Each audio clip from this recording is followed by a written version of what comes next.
You ever stop to think about what it means to be invisible? Not invisible like a ghost. Invisible like the sun that rises every single morning and nobody bothers to thank. Like the hands that pick the cotton but never get to wear the cloth. Like a woman who spent 47 years breathing, working, bleeding, crying, laughing, praying, surviving. And the world looked right through her like she was made of smoke. This right here is a story they tried to bury in the red Georgia dirt. A story about a woman named Ruth. A story about a man named Solomon. A story about love showing up at the exact moment everybody said it was too late. About dignity rising from the ashes of humiliation. About revenge served not hot, not cold, but patient. So patient it took years to simmer.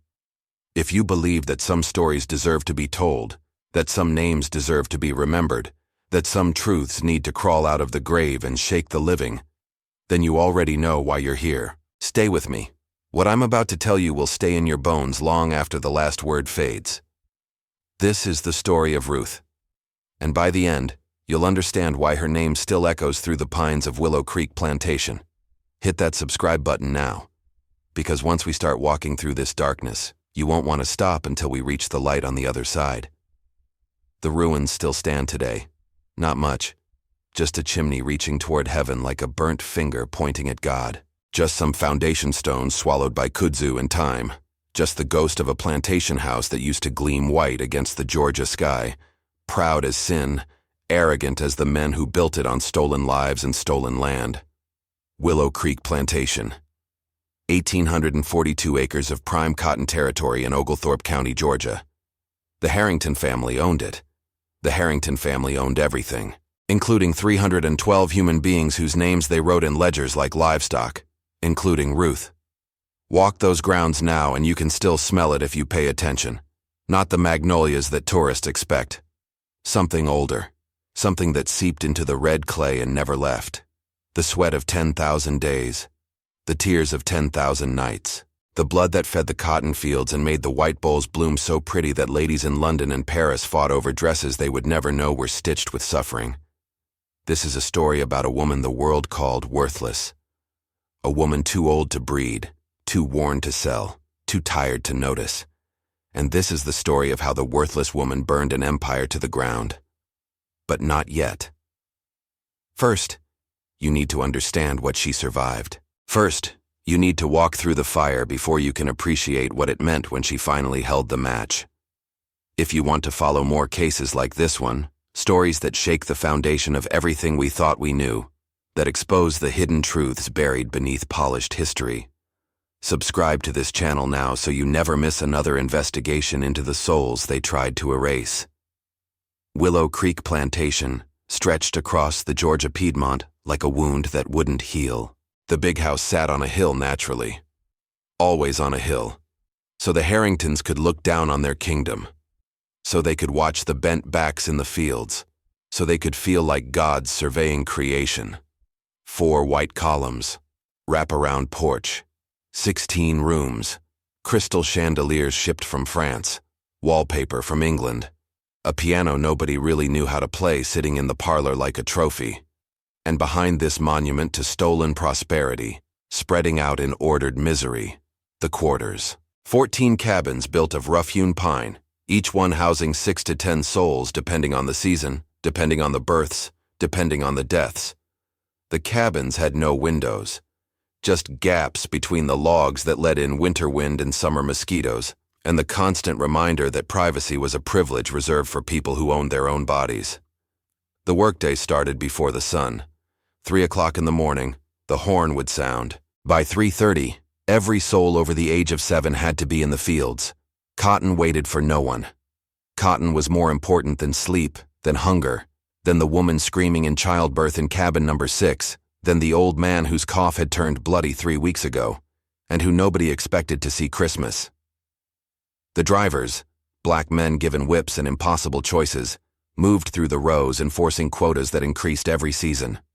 200 pounds of cotton per day per person, then 220, then 250. Master Cornelius Harrington believed in productivity. Master Cornelius Harrington believed that human beings were machines that could always be calibrated to produce more. The instruments of control hung everywhere. The whipping post stood in the center of the quarters, weathered wood stained dark with old blood. The iron bits they put in mouths of those who talked back. The thumb screws. The hot boxes. Wooden coffins under the Georgia sun where they'd lock a person for a day, 2 days, however long it took to break something essential inside them.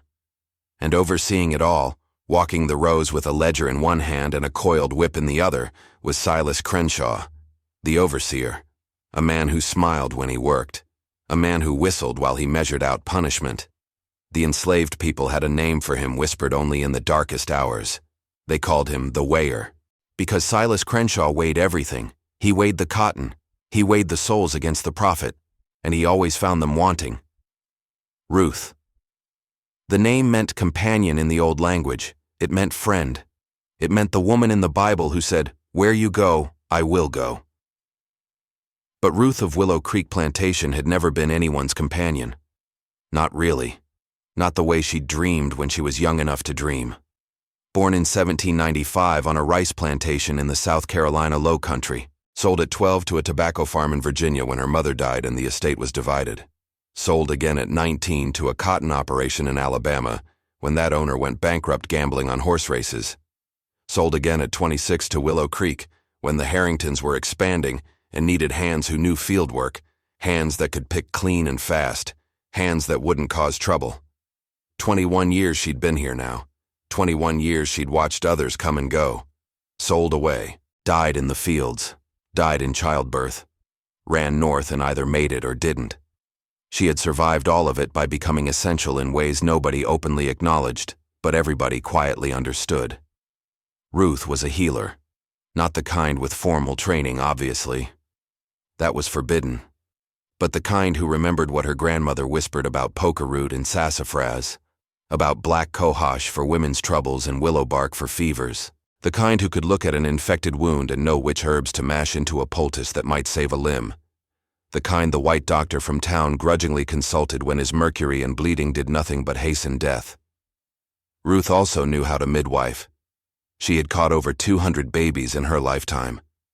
Tiny lives slipping into her weathered hands, taking their first breaths while she cleared their mouths and checked their fingers and tried not to think about what waited for them. She knew which mothers were too narrow, which babies were turned wrong, which ones needed to come out fast before the cord strangled them. The Harringtons allowed Ruth certain freedoms because of this. She could move between the quarters and the big house. She could enter the kitchen. She could access the herb garden and the root cellar. She carried a pass signed by Cornelius himself, allowing her movement at odd hours for medical necessity. She was useful, and useful was the closest thing to safe that a black woman in Georgia could hope to be. But useful didn't mean valued. Useful didn't mean seen. Ruth was 47 years old. In a world where enslaved women were primarily valued for two things, labor and reproduction, she had aged out of one and was aging quickly out of the other. The young women got noticed, got courted in whatever limited way such courting could happen in bondage, got paired off, sometimes by choice, more often by owner decree, got the dubious privilege of being breeders for the Harrington enterprise. Ruth was invisible. Too old for any man on the plantation to consider, too worn to attract the master's terrible attention, too unremarkable to register as anything other than a function. The healing woman. The baby catcher. The one you called when death was circling and you needed someone to fight it back with roots and prayers. She slept alone in a corner of cabin number 3. She ate alone when she could manage it. She moved through her days with a stillness that others mistook for acceptance. But inside Ruth was taking notes. Had been taking notes for 21 years. She knew every cruelty Silas Crenshaw had committed. She knew where the bodies were buried, literally, in the unmarked graves behind the quarters. She knew which Harrington sons came to the cabins at night. She knew which marriages the masters had torn apart for profit. She knew the names of every baby sold away from its screaming mother. And she knew that someday, somehow, the ledger would have to be balanced. Leave a comment below. Never give up on truth. if you believe that justice must reach every single soul that was ever crushed under the boot of oppression. Let me know you're with me. The summer of 1842 arrived with a heat that felt personal, like the sun itself had decided to punish Georgia for its sins. The cotton wilted in the fields despite constant watering. The Oconee River ran low enough that rocks showed their faces for the first time in years. And Cornelius Harrington grew desperate. Desperate men make stupid decisions. That's just the nature of desperation. It narrows the vision. It accelerates the cruelty. Cornelius decided that quotas would increase again despite the drought, 275 pounds per person per day. Anyone who fell short would receive 1 lash for every pound they missed. The whipping post stayed busy that August. So busy that Ruth ran out of the salve she used to prevent infection. So busy that she started seeing wounds on top of wounds, flesh that couldn't heal because it kept getting reopened. Thomas was the first to die from it. Thomas, who was 62 years old, who had been at Willow Creek since before Ruth arrived, who could remember when this land was still forest and the Harringtons were just another family with too much ambition and too little conscience. Thomas fell short by 15 pounds one Tuesday, and Silas Crenshaw administered the lashes personally, smiling the whole time, counting out loud so everyone could hear. The wounds went septic within 3 days. Ruth tried everything. Everything, but some wounds are too deep, and Thomas was too old, and the infection had spread too far. He died on a Saturday morning just as the horn was sounding for work. They buried him that same night because the cotton couldn't wait. Then there was Mary. Sweet Mary, who was only 14 and who had been put to full field work for the first time that summer. Mary, who fell short by 8 pounds and received 8 lashes across her narrow back. Mary, who developed a fever 3 days later. Mary, whose mother, Josephine, held Ruth's hands and begged her to save her only daughter, her only surviving child, the only thing that made this existence worth enduring. Ruth stayed up 3 nights straight with Mary, bathing her forehead, forcing herb teas down her throat, changing the poultices every 2 hours, praying in a language that mixed English and half-remembered African words her grandmother had taught her. Mary survived. Barely. But something in her eyes died that summer. Ruth watched it happen, that light going out, that moment when a person stops fighting and just accepts, starts waiting for death instead of running from it. Mary was 14 years old and already a ghost wearing living skin. Ruth added it to the ledger in her mind, added Silas Crenshaw's name next to it, added Cornelius Harrington, added every single Harrington son who sat on the porch drinking cold tea while people collapsed in the fields below. The ledger was getting long. October brought a stranger to Willow Creek. His name was Solomon Reed, a freedman from Philadelphia who had purchased his own liberty 14 years earlier and who had since become what the newspapers nervously called a man of means. Solomon had money, legitimate money, earned through a shipping business he'd built from nothing. And Solomon had a mission that brought him south despite every sensible warning about what happened to free black men who ventured into slave territory. He was searching for his sister, Sarah. Sold away from their mother in Maryland when Solomon was 10 and Sarah was 7. 30 years ago now. But Solomon had never stopped looking, never stopped following rumors and whispers and manifest lists and auction records. The trail had led him to Georgia, to Oglethorpe County, to whispers about a woman matching Sarah's description who might have been sold to a plantation near Lexington years ago. Cornelius Harrington agreed to let Solomon stay on the property for 2 weeks, not out of kindness. Cornelius Harrington didn't possess kindness, but Solomon had money, and Solomon was willing to pay handsomely for access to the plantation records, and Cornelius had gambling debts that needed addressing before the winter. So Solomon was given a small room in the outbuilding near the stables. He was given permission to review ledgers and speak to the enslaved population about anyone who might match his sister's description. He was watched constantly, of course. A free black man with money was a dangerous symbol, a walking contradiction of everything the South told itself about natural order and rightful place. But as long as he paid, he could stay. Ruth first saw Solomon on a Wednesday evening. She had been summoned to the big house because Mrs. Harrington, Cornelius's wife Adelaide, was experiencing what she called nervous complaints and wanted her special tea. Ruth was crossing the yard between the kitchen and the main house when she noticed a man sitting alone on a bench near the well. A black man dressed in clothes she'd never seen on any black person. A proper coat, a clean white shirt, boots that actually fit and weren't falling apart. He was reading a book. Reading. Out in the open. Like it was the most natural thing in the world. Ruth stopped walking. She couldn't help it. The sight was so foreign, so impossible, so hopeful that her feet simply refused to move for a long moment. Solomon looked up. Their eyes met.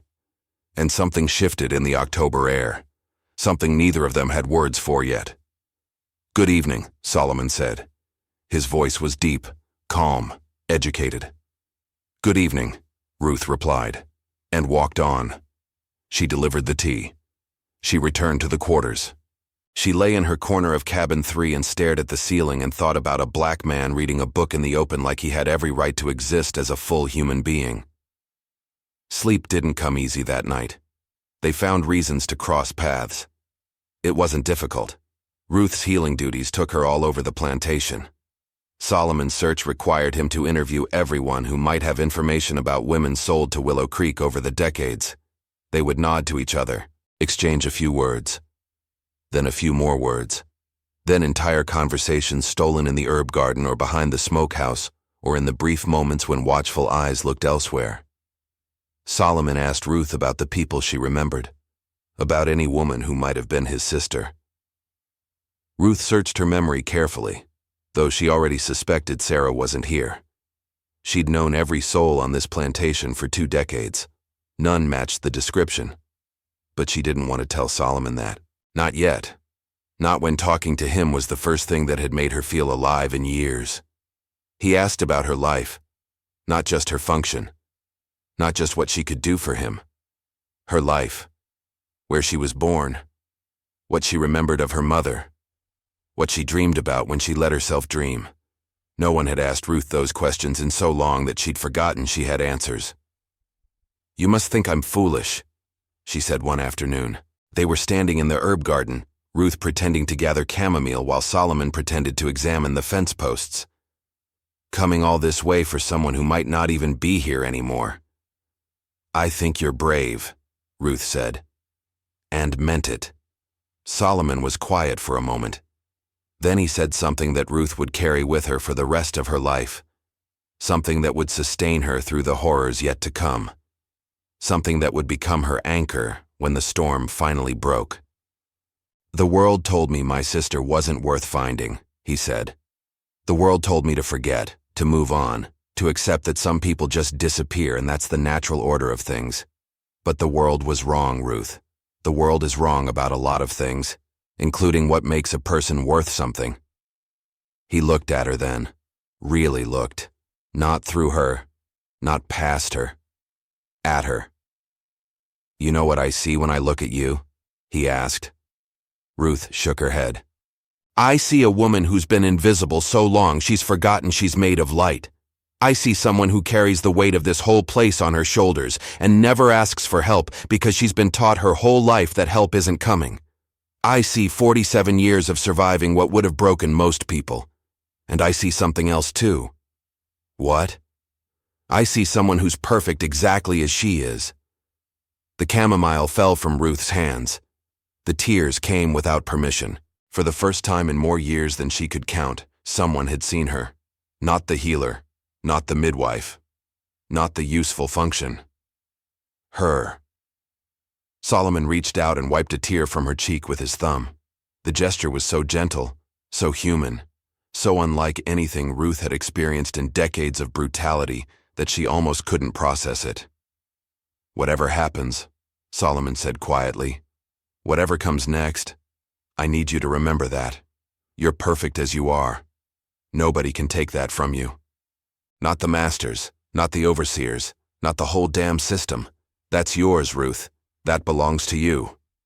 But this wasn't a fairy tale. This was Georgia in 1842, and free black men who got too close to enslaved women attracted attention. The wrong kind of attention. Silas Crenshaw had been watching. Silas Crenshaw watched everything. That was his job. That was his twisted pleasure. He reported to Cornelius that the visiting freedmen seemed to be forming attachments that went beyond his stated purpose of finding his sister. Cornelius considered this. Cornelius was a businessman above all else, and a businessman recognized opportunities. The healing woman, Cornelius mused. Ruth, she's what, 45? 47? Past breeding years for certain, not worth much on the block anymore. A few $100s at best, and that's only because of her medical skills. That's correct, sir. And this Solomon Reed, he's wealthy, you say? Appears to be, sir. He's been paying his boarding fees in gold coin, real gold, Northern Mint. Cornelius smiled. It was not a pleasant expression. Then perhaps we've found a buyer. Ruth learned about it 3 days later, learned that Cornelius had approached Solomon with an offer, learned that Solomon had agreed, learned that Solomon Reed was going to purchase Ruth's freedom for $1,200, 4 times her market value, on the condition that Cornelius also provide legal documentation that couldn't be challenged in any Southern court. The papers would take 2 weeks to prepare. Legal freedom in the South wasn't simple, especially for an enslaved woman past her prime. Cornelius's lawyer needed to draw up the manumission documents, file them with the county, obtain the necessary signatures. Ruth would have to remain at Willow Creek until then, working, healing, pretending nothing had changed. But everything had changed. Solomon visited her the night after the deal was struck, found her in the herb garden under a quarter moon, surrounded by the smell of rosemary and the sound of crickets and the distant murmur of the night watch making rounds. It's done, he said. You're going to be free. Ruth couldn't speak. 47 years of bondage. 47 years of being property, of being bought and sold, of having no legal right to her own body or her own children or her own future. And now this man she'd known for barely 3 weeks was ending it. Just like that. Why? She finally managed. Why me? Solomon took her hands in his. Because I've been looking for something my whole life. I thought it was my sister, and I'll keep looking for Sarah, I'll never stop. But Ruth, I didn't expect to find you. I didn't expect to feel this. I didn't expect to meet someone whose soul recognizes my soul the way yours does. Is that love? I think it might be. I think it's the beginning of love, and I think we deserve a chance to find out. Don't you? Ruth thought about every lesson her life had taught her.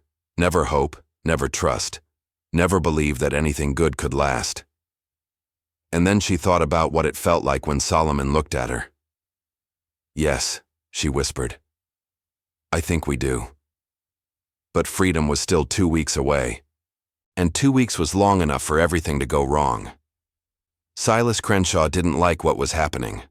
A free black man purchasing an enslaved woman's freedom wasn't just a financial transaction to him. It was an insult. It was a crack in the natural order. It suggested that money could override mastery, that a black man's gold was equal to a white man's power, that the system Silas had dedicated his life to enforcing was somehow negotiable. He started following Ruth more closely, started finding excuses to interfere with her movements, started speaking to her in ways he never had before, the way masters spoke to enslaved women they intended to use. Shame about you leaving, he said one evening, blocking her path between the quarters and the kitchen. Just when I was starting to notice you. Ruth kept her eyes down, said nothing. The rules of survival were carved into her bones. Funny thing is, Silas continued, moving closer, you're not free yet. Those papers haven't been signed. Right now, today, you still belong to Master Harrington.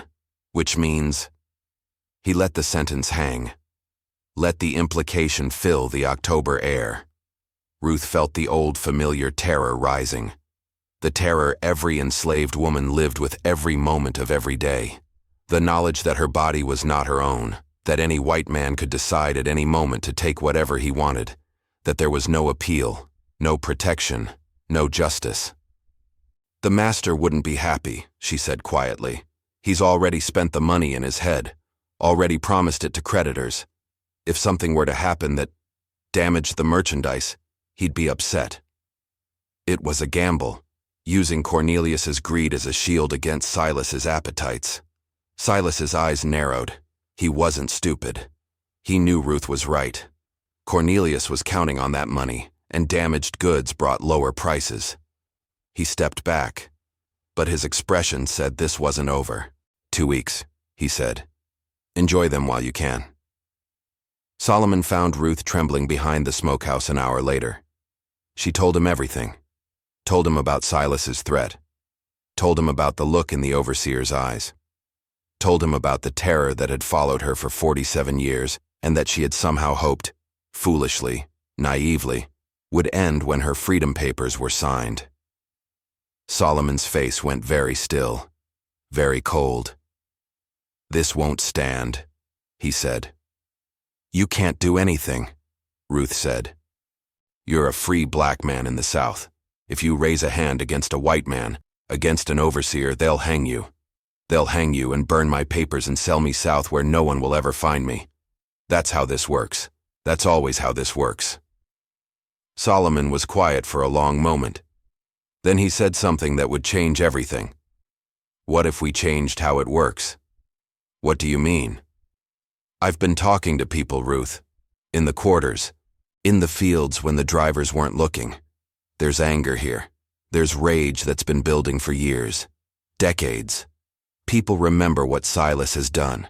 They remember the whippings, the hot boxes, the family members sold away, the women violated, the men broken. They remember everything. And they're tired." Ruth stared at him. "You're talking about rebellion. I'm talking about justice. They'll kill us all. Maybe. Probably. But Ruth..." Solomon's voice dropped even lower. "They're killing you already. Slowly. Day by day. Working you to death. Breaking your spirits. Erasing your humanity. That's murder stretched out over decades. The only question is whether you die on your feet or on your knees." It was the most dangerous conversation Ruth had ever been part of. It was also the first time in years she felt truly alive. The plan started small. Solomon had 2 weeks on the plantation. 2 weeks to organize something that would normally take months. But he had advantages that other potential rebels never had. He had money. He had freedom of movement. He had connections in the north who could help with routes and safe houses if anyone managed to escape. And most importantly, he had Ruth. Ruth knew everyone, knew their strengths, their weaknesses, their loyalties, their grievances, knew who could be trusted absolutely and who might break under pressure, knew which drivers had been forced into their roles and secretly despised it, and which ones had embraced the whip because it made them feel powerful. The core group formed within the first week. Marcus, the blacksmith, the only enslaved person on Willow Creek allowed near metal and fire.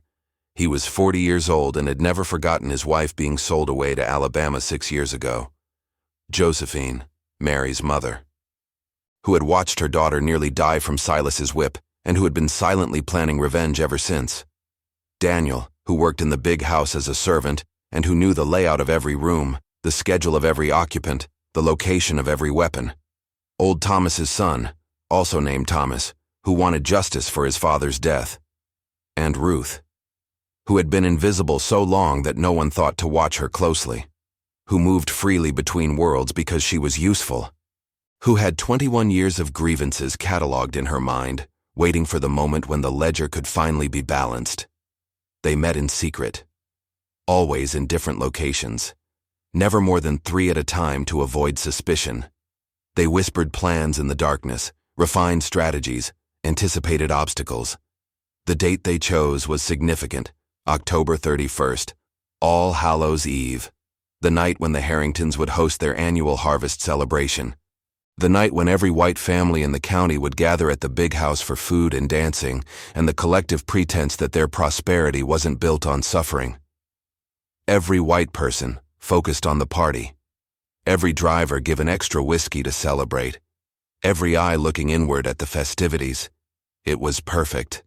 Marcus would disable the weapons in the gun closet, rendering them useless. Daniel would ensure the doors of the big house were locked from inside once the celebration was underway. Josephine would gather the children and elderly from the quarters and lead them to the woods where a wagon would be waiting. Solomon had arranged it through his connections, a first stop on a route that might lead to freedom in the north. And Ruth would handle the most dangerous part. Ruth would handle Silas Crenshaw. The week before the rebellion, Ruth moved through her days with a calm she didn't feel. Healing the sick, catching babies. 2 were born that week, both boys. And Ruth wondered whether they would ever know what was about to happen, whether they would grow up free or in chains, whether the sacrifice their elders were about to make would mean anything at all. She attended to Mrs. Harrington's nervous complaints and pretended not to see the bruises on her arms where Cornelius grabbed too hard. She nodded respectfully to Cornelius when he passed and felt nothing but cold calculation. She avoided Silas as much as possible, though his eyes followed her everywhere now, hungry and waiting. And at night, alone in her corner of cabin 3, she thought about Solomon's words, "You're perfect as you are." She thought about what it meant to be seen after a lifetime of invisibility. She thought about love arriving at 47 years old, at the very moment she had stopped believing it could exist for someone like her. She thought about freedom, not just physical freedom, the papers and the legal status and the ability to move without passes, but spiritual freedom, psychological freedom, the freedom to decide for herself what her life meant, what her story would be, how the world would remember her name. Ruth had spent 47 years surviving. Maybe it was time to start living, even if living only lasted a few more days. Solomon came to her the night before the rebellion, risked everything to slip past the night watch and find her in the herb garden one last time. "It's not too late to call it off," he said. "We could still run, just the 2 of us. Tonight, I have contacts in Savannah who could get us on a ship." "And leave everyone else?" Ruth shook her head. "After everything we've started, after getting their hopes up, after promising them a chance, I'm thinking about you, about keeping you safe." "I know." Ruth took his hand. "But Solomon, I've been safe my whole life. Safe in the way that slaves are safe. Invisible, unthreatening, useful enough to not be sold or beaten too badly. That kind of safe is just slow death. I don't want to be safe anymore. I want to be free. Really free. Free in my soul. And you can't be free in your soul while leaving others in chains." Solomon was quiet for a long moment. "You know what might happen tomorrow." "Yes." "You know we might die." "Yes." "And you're not afraid?" Ruth considered the question seriously. Was she afraid? Yes. Of course. She was terrified. But the terror felt different now. It wasn't the helpless terror of a victim waiting for the next blow to fall. It was the focused terror of a warrior walking toward battle, the terror you feel when you finally have something worth dying for. "I'm afraid," she admitted. "But I'm more afraid of living the rest of my life knowing I had a chance to change things and didn't take it." Solomon pulled her close, held her in the darkness while the stars wheeled overhead and the October wind carried the smell of approaching winter.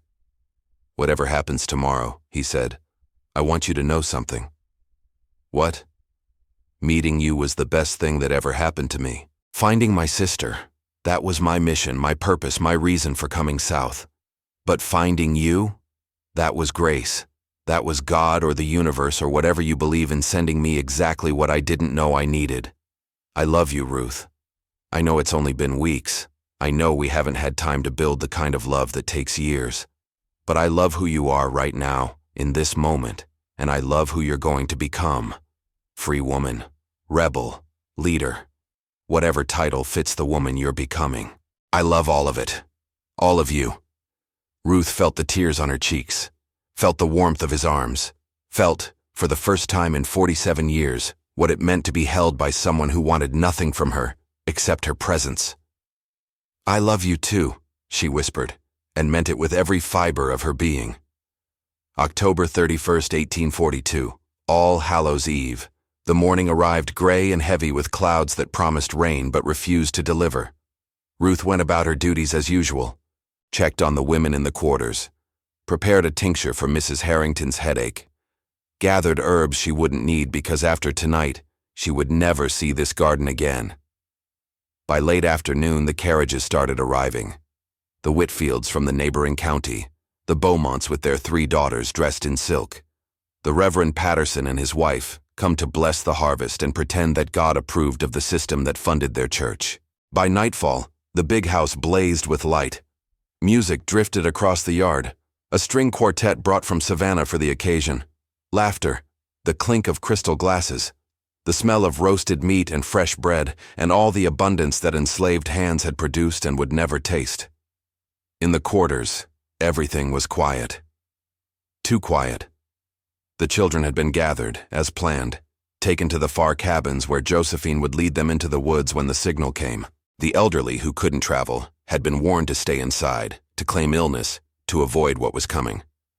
Marcus had spent the afternoon in the smithy, and the weapons in the gun closet now had firing pins that would shatter on first use. Daniel was inside the big house, serving wine and waiting for his moment, and Ruth was walking toward Silas Crenshaw's cabin with a bottle in her hand. The overseer's cabin sat apart from the others, a privilege of his position, larger, better built, with a real bed instead of a straw pallet, and a fireplace that actually worked, and a desk where he kept his ledgers of productivity and punishment. Ruth knocked on his door at 9 o'clock, when the sounds from the big house were loudest and the night watch was most distracted. Silas opened it, saw her standing there with a bottle of whiskey. His eyes narrowed with suspicion, then widened with something else, anticipation. Well, well. The healing woman. Finally come to your senses? Ruth kept her voice steady. I've been thinking about what you said, about these being my last days here, about making the most of them. She held up the bottle. Figured if this is goodbye, might as well have a proper farewell. It was a gamble. Everything depended on Silas being exactly who Ruth knew him to be. Arrogant, entitled, convinced that every enslaved woman secretly desired him. Because how could they not? He was a white man. He had power, and power was attractive, wasn't it? Silas smiled that terrible smile, stepped back, invited her in. Finally showing some sense, he said, taking the bottle from her hands. Should have done this years ago. Could have made things easier for yourself. Ruth watched him drink. The whiskey was real, stolen from the big house stores. But Ruth had added something to it. A tincture she'd been preparing for months, waiting for the right moment. Something that wouldn't kill immediately. Something that would slow the heart, dull the senses, make a strong man weak.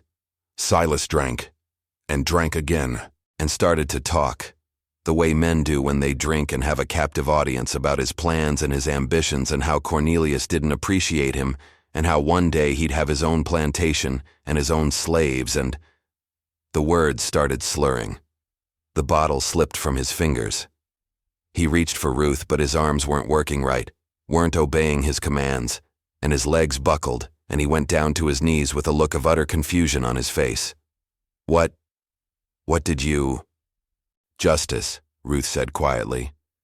21 years of justice.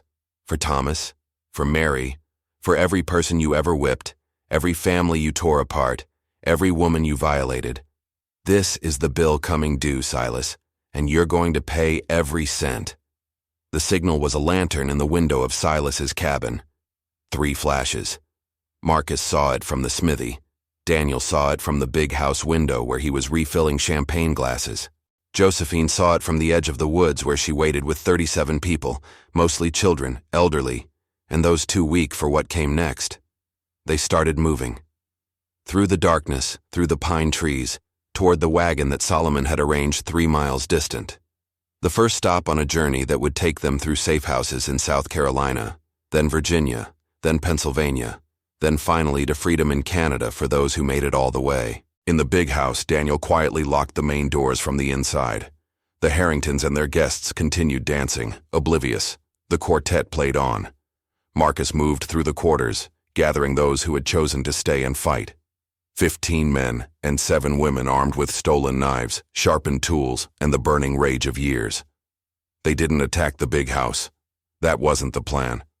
Too many innocents could be hurt, and the goal wasn't slaughter. The goal was escape. The goal was freedom for as many as possible. The goal was to disappear into the night and leave Willow Creek crippled but not destroyed, because a destroyed plantation brought armies of vengeance, while a wounded plantation brought only confusion and shame. Ruth left Silas alive. That was deliberate. She wanted him to wake up the next morning and know what had happened. Wanted him to live with the knowledge that he'd been beaten by an enslaved woman he considered worthless. Wanted him to spend the rest of his life looking over his shoulder, wondering when the next reckoning would come. But she did take something from him first. His ledger. The one where he'd recorded every punishment he'd ever administered. Every name, every offense, every lash. Evidence of 20 years of cruelty, written in his own hand. Ruth carried that ledger into the night. And she carried something else too. The key to the strongbox where Cornelius kept the documents for enslaved people. Including now her own manumission papers. Solomon was waiting at the edge of the property with horses he'd purchased in town and hidden in the woods. Real horses, fast horses, horses that could outrun anything the Harringtons might send after them once the chaos was discovered. "Is it done?" he asked.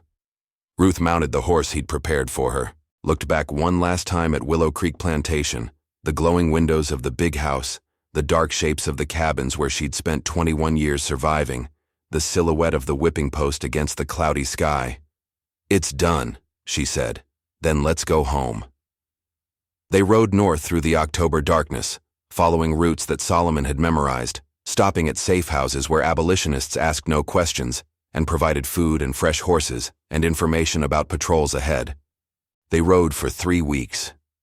3 weeks of fear and exhaustion and near misses with slave catchers. 3 weeks of sleeping in barns and root cellars and once, memorably, in a church basement while the congregation sang hymns overhead, covering any sounds the fugitives might make. Josephine's group made it to the first safe house in South Carolina before the alarm was even raised. 37 souls vanished into the network of freedom seekers, scattered across multiple routes to confuse pursuers. Some would be recaptured over the following months. That was the terrible mathematics of escape. But most would not. Most would eventually reach free soil. Most would build new lives in places where their children could learn to read, and their grandchildren would never know the weight of chains. The reaction in Georgia was predictable. Cornelius Harrington was humiliated. His guests had witnessed the chaos when the missing people were finally noticed, when Silas staggered out of his cabin raving about the healing woman and poison, when it became clear that nearly a quarter of his enslaved population had vanished overnight. The newspapers called it the Willow Creek Affair. Some reported it as a dangerous slave insurrection that proved the need for stricter controls. Others, in northern papers that Ruth would eventually read with trembling hands, called it something else entirely. They called it resistance. They called it justice. They called it proof that the human spirit could not be permanently crushed. And they called Ruth by name. The healing woman who had organized it all. The invisible woman who had finally made herself seen. The 47-year-old slave who had looked at the entire machinery of oppression and found its weakest point. The assumption that people like her were incapable of fighting back. Ruth and Solomon reached Philadelphia in late November, just as the first snow was falling. Solomon had a house there, a real house with multiple rooms and glass windows, and a kitchen where Ruth could grow her herbs in pots during the winter. A house with a bed they shared, and a table where they ate meals together, and a front door with a lock that Ruth could turn any time she wanted. She was free. Legally, completely, irrevocably free. Her manumission papers were real. Her name was her own. Her body belonged to no one but herself.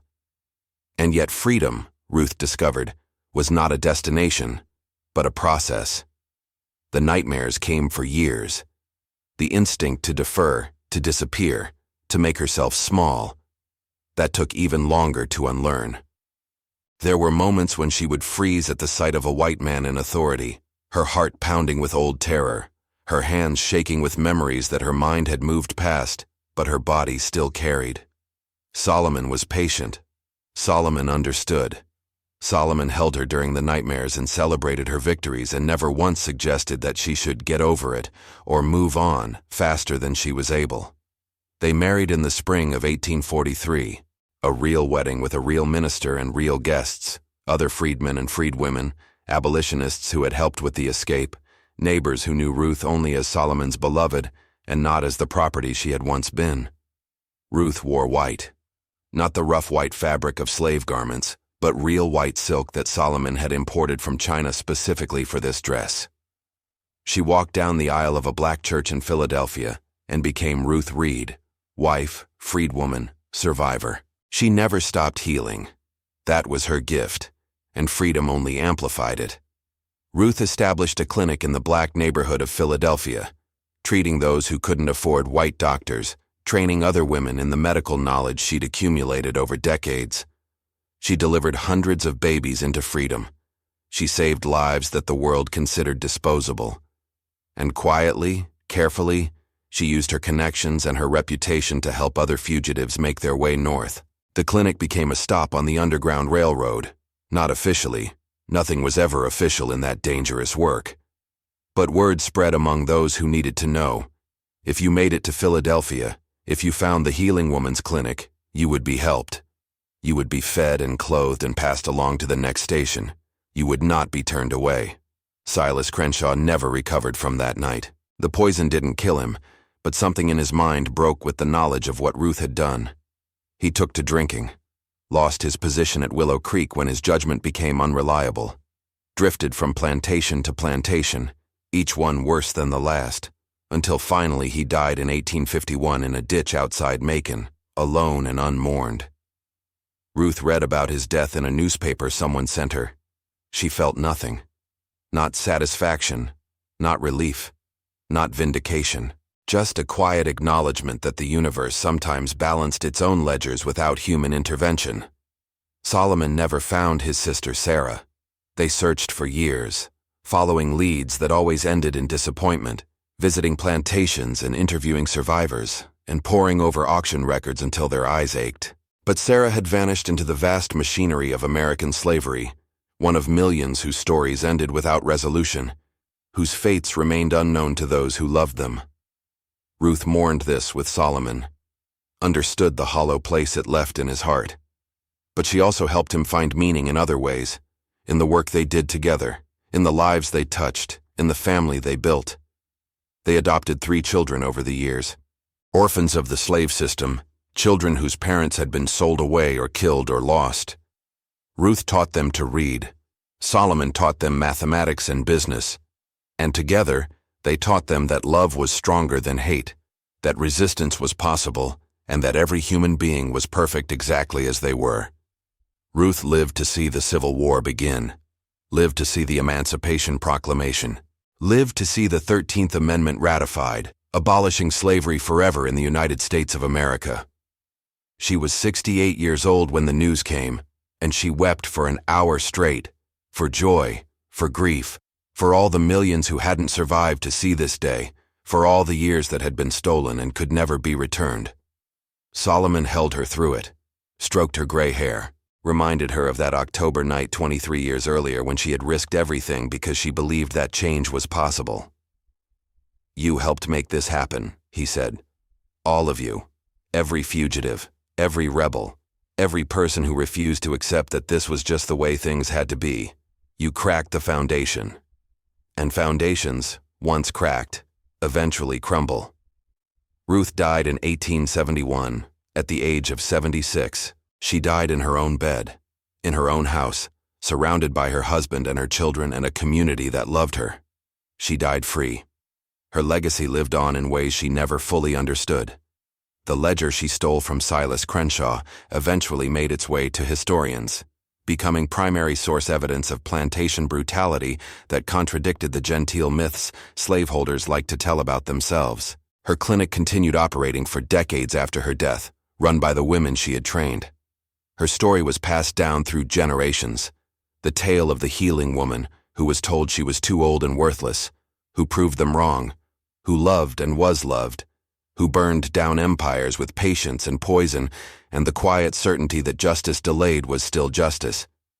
There are no statues of Ruth in Philadelphia, no streets named after her, no holidays commemorating her sacrifice. History has a way of forgetting the people who mattered most, especially when those people were black women who operated in the shadows, whose victories couldn't be photographed or tweeted about, whose courage left no monuments except the lives they saved.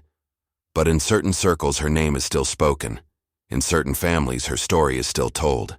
And sometimes, if you walk through the old black neighborhoods of Philadelphia on an October evening, you might hear an old woman telling a young child about the healing woman from Georgia, about the freed man who saw her true worth, about love arriving when everyone said it was too late, and about the night when the invisible woman finally decided to make herself seen. You're perfect as you are. That's what Solomon told Ruth on an October afternoon in 1842. That's the sentence that changed everything. Because Ruth had spent 47 years believing the opposite. Believing she was too old, too worn, too invisible, too broken. Believing that love was for other people, that hope was for fools, that the best she could expect was survival. Solomon saw something different. Solomon saw the truth. And once Ruth saw it too, nothing could stop her. If you watched until here, it's because you care about these stories that shaped our nation forever. Leave a comment saying, "I watched until the end so I can know who really cares about finding the hidden truth in history." Like this video if Ruth's story touched your heart. Share it so her memory will never be forgotten. And remember, no matter what the world tells you about your worth, no matter how invisible you feel, no matter how late you think it is, you are perfect exactly as you are. Someone, somewhere, is waiting to see it.